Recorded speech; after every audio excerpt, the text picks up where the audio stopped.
Au lendemain de la guerre, se fait jour un mouvement architectural appelé brutalisme. C'est ainsi que l'on peut trouver à Marseille la cité radieuse, œuvre de l'architecte franco-suisse Le Corbusier. C'est lors de ses séjours à Brasilia qu'il s'inspira fortement du brutalisme brésilien. Palika Kulva, siège du conseil municipal de New Delhi, haut de plus de 100 mètres d'eau, œuvre de Kuki-Shing, des Mahaviraja, les tours de Créteil appelées les Choux par leurs habitants. À l'époque devaient s'y trouver à l'origine des végétaux à leurs pieds. La maison de l'UNESCO, flanquée de ces deux immeubles contigus en plein cœur de Paris de Bruyère. Le théâtre national de Taïwan, œuvre de Tokoyo Toyo. Et à l'intérieur s'y jouent de grands opéras majestueux. À l'extérieur, on peut y trouver une grande allée flanquée d'arbres.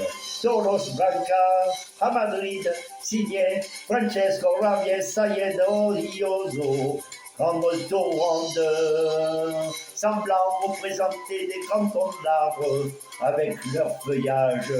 Habitat 67 de Montréal, construit par l'Israélo-Canadien Moshe Shafi, a été classé monument historique en 1967. Le poste d'aiguillage de Birmingham, un des plus grands du monde, le fait de ne pas être ouvert au public le rend encore plus intrigant. L'église deviennent futuristes, entrecoupées de blocs de béton et de verrières réfléchissantes. La Bibliothèque nationale Maria Moreno de Buenos Aires, qui devait avoir été construite pour un projet qui n'a finalement pas eu lieu. Le Bogota Controleros Generas et l'immeuble des impôts, grand immeuble en béton de Bogota. Toros Santos au Mexique, grande forteresse de béton s'étendant dans un désert de plus de 2 hectares. La bibliothèque de San Diego offre de Jersey.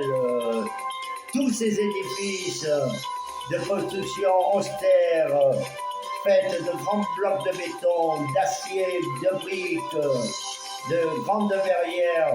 À l'intérieur pouvait s'y trouver du parquet et du marbre. On aime ou n'aime pas le mouvement architectural brutalisme, mais il ne laisse pas indifférent.